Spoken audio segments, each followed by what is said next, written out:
नमस्ते दोस्तों। कहा जाता है कि हर एक काबिल मर्द के पीछे एक औरत का हाथ होता है, लेकिन ओशो के केस में ये एकदम उल्टा था। ओशो के काबिल होने में और ओशो का नाम खराब होने में एक ही औरत का नाम था, जिसका नाम माँ आनंदशीला था। तो आइए जानते हैं आखिर कैंटीन में खाना परोसने वाली आनंदशीला कैसे बनी ओशो की पर्सनल सेक्रेटरी, और आखिर क्यों आनंदशीला पर 700 लोगों को जहर देने का इल्जाम लग गया था, और आखिर क्यों रजनीश ने आनंदशीला को जेल में पहुंचाने के बाद भी आनंदशीला आज भी ओशो को अपना प्रेमी मानती है। आनंदशीला का जन्म गुजरात के बड़ोदरा में हुआ।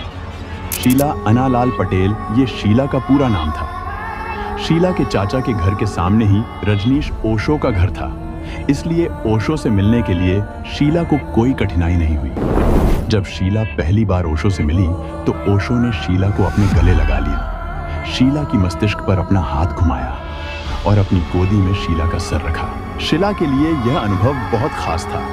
शीला अपने मन में बहुत प्रसन्न हो गई। शीला को यकीन हो गया कि वह जिस आनंद की खोज कर रही थी वह तो यही है। शीला को ओशो के आश्रम में इतना अच्छा लगा कि शीला ने वहां पर स्पिरिचुअल ट्रेनिंग ली और शीला ओशो के आश्रम में रहने लगी। और इसी समय शीला ने अपना नाम माँ आनंदशीला रख लिया।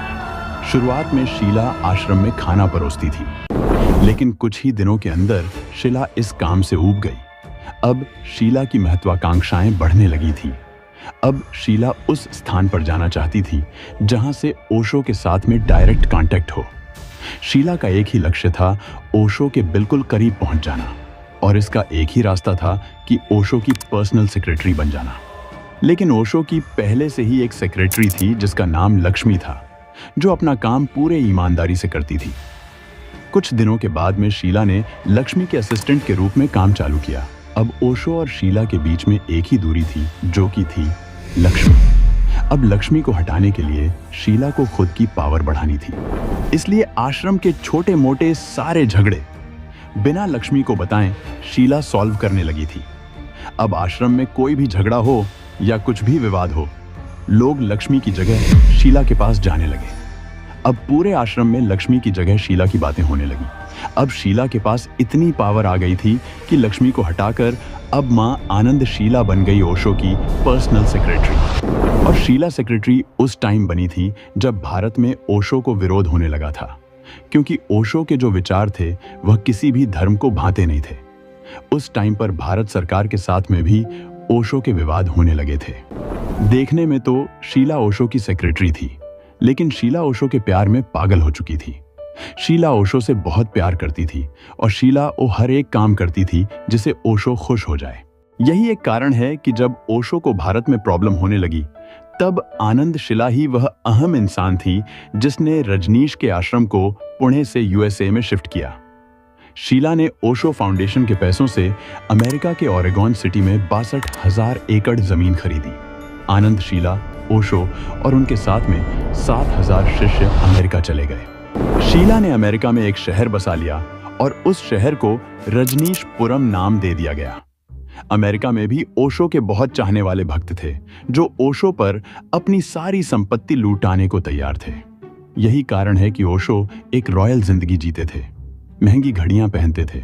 ओशो के पास में 96 रोल्स रॉयस कार थी और खुद का एक प्राइवेट प्लेन भी था। ओशो के रजनीशपुरम पर कोई हमला ना कर दे, इसलिए शीला ने आधुनिक हथियार भी मंगवाए थे।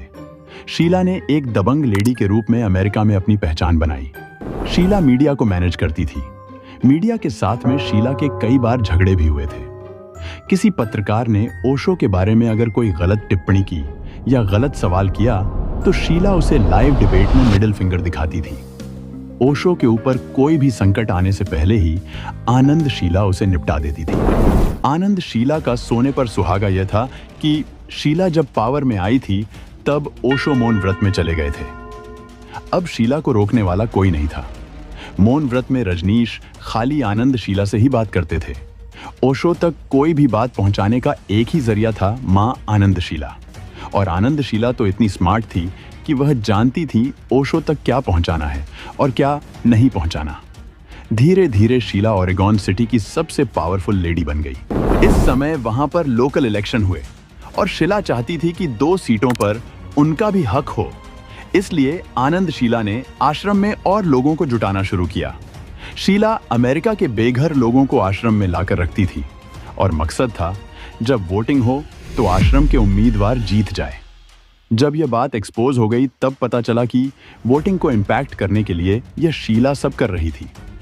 लेकिन शीला का ये पेतरा जब काम नहीं किया तो उसने दूसरा रास्ता अपनाया। उन्होंने 10 रेस्टोरेंट में सभी सलाद पर सैल्मोनेला पॉइजन का छिड़काव किया। उस सलाद को खाकर 700 लोग बीमार पड़ गए। यह सब शीला ने इसलिए किया कि लोग उनके क्षेत्र में वोटिंग ना कर पाए। यह सब देखकर यूएस गवर्नमेंट सतर्क हो गई। यूएस गवर्नमेंट ने इस केस को काफी सीरियस ले लिया।